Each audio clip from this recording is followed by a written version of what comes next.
Hey, I just watched the first two episodes of season five of Black Mirror. Charlie Brooker of Screenwipe fame's a little show on Netflix, or as it's called within Black Mirror, Streamberry. And yes, so we have the Joan is Awful episode, and we have the Loch Henry episode, where Charlie Brooker continues to do media criticism. Fairly blunt media criticism. On the first one, a subscriber to Streamberry finds her life portrayed uh, with about a 20-minute delay on Streamberry itself in a show called Joan is Awful, where she is portrayed by what turns out to be a CGI version of Salma Hayek, which Salma Hayek, the actress, has apparently licensed her image to the show to do this. Uh, and Joan, played by what's her name from Schitt's Creek? I can't remember. Anne Murray. I'll go with Anne Murray, even though that sounds wrong. Um, she's horrified. She loses her fiance, her job, ruins her life. She decides to say like, oh well, I'll just get Salma Hayek's attention by eating a whole bunch of stuff, drinking some horrible Pepto Bismol stuff, and then taking a real big dump in a church with a penis drawn on my forehead, which does get her attention. Um, this all occurs because she signed up for Streamberry, but she didn't read the terms of service, which, as a physical document, look like about 300 pages long. But like everyone, no one reads the terms of service. This, which I guess is the main thing of the show, seems like a real old joke of like, ha ha ha, nobody reads the team's terms of service. It could mean anything. They could do anything. Though, just kind of like going with the logic.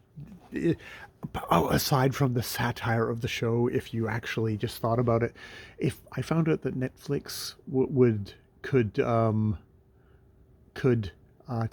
take my story and suddenly turn it into a CGI show, heightened up, spiced up for entertainment, and that nothing would be private.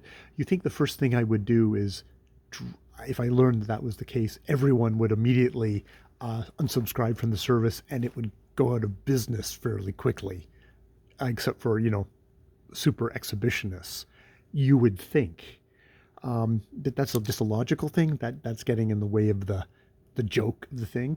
I do love that this is a world where it's all high modern houses and offices, and there's no walls. Everything's glass. Everyone can see everyone else. There's no privacy. No privacy in this world, none whatsoever. Someone mentions, it's like, oh, all our little devices, including the device that is listening to me right now, and which I am going to voluntarily put up on YouTube, is recording us at all times. Dun dun dun.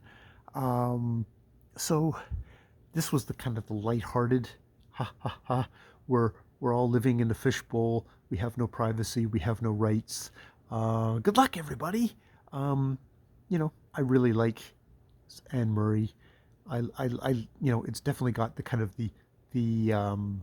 it's got that multiple levels of fictionality, because it's like, we think, at least at the beginning, it's Anne Murray playing Joan, and then there's Salma Hayek playing Joan, and then there's apparently Joan Cusack, not Cusack.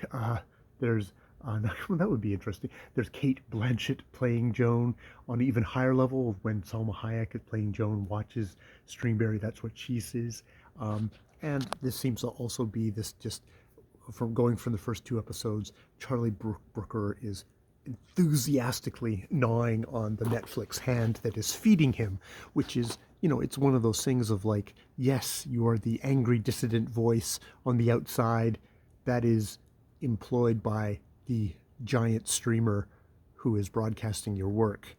And Uh, how seriously can we take you then, Charlie Brooker, as a actual critic and artist of this stuff?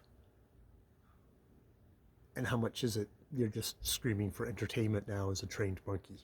I don't know. I don't know. The next story, Black, Henry, Henry Locke, Black, Locke, Henry Locke, Locke Henry, um, is a young guy going home with his girlfriend Pia to Scotland, which we get these amazing, beautiful drone shots of going in. And I said to Jaz, we were watching it, like, holy shit, that is just immensely gorgeous. Um, I know that comes back up again in a little while. And they, she meets the kind of the stiff, kind of prim and proper mother, whose first thing is like, oh, you're from America. Are you originally, because she's black, are you originally, and he's like, Jesus, mom, leave it, leave it, before you do be your racist. And you think, oh, okay, it's just little mom who's like this. This is, they meet his friend, played by Podrick, who runs the local the pub, which is completely empty. Like the rest of the town is completely empty, and it's like, well, why is it so empty here? It is so goddamn gorgeous. It should be crawling with tourists. And the reason it is because there was horrible sex crimes in the 80s, which was like, knock $50 off the hotels, and you probably would get tons of people come in anyways. But it turns out it's because there was a mass murderer, sex crime psychopath who was a local guy who was apparently kidnapping local couples, including some newlyweds. Is the story that finally kind of really brought national attention. And his father went up because the guy had been saying, like, I'll I'm gonna come back here and fucking shoot you and stuff like this. And he's a farmer, he's got a gun, so he sent his friend, this guy, our main character's father, up to just check it out, and he gets shot, not just badly wounded, and indeed he's in the hospital and he gets MSRA, and that eventually does kill him. But his girlfriend Pia says, instead of doing this really boring ass egg documentary about this guy who's guarding eggs from poachers, let's do a story on this. This is like true crime. This is super spicy and hot, and it's got sex and violence and intrigue and what the fuckness, and finally gets them to agree. They go to historic, spelled with a K, Charlie Brooker. This is like the History Channel that's used to be, about history and is now about true crime and all that kind of stuff. And we'll probably get a deal with, this is where they'll get the deal with Streamberry, which is, spoiler alert, what happens at the end of the movie. And going through the thing, they discover stuff, a lot of bad stuff about his parents, and certain videotapes that apparently someone kept as mementos. And Pia goes bad for Pia, and by the end of the movie, they're using all of this new items, which is what the producer at the Historic said. We need new angles. We need uncovered evidence and stuff like that. We need a personal angle too. That would be great. And by the end, yes, the venal producer has everything that she wants, and it goes on to be a thing on,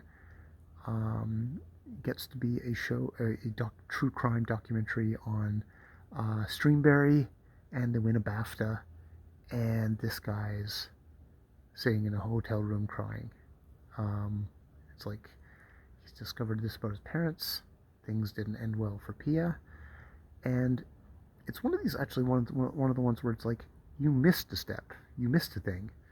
Like, I could believe if Pia was around, she seemed to have a bit of the kind of the shark thing, but this guy, he wanted to make the egg documentary, and knowing what he's found out about his things, I don't actually believe that he would make that jump and do the documentary. And yeah, be left crying in a hotel room. I mean, he'd be crying somewhere, but it wouldn't be having exploited and tawdried and done all this stuff.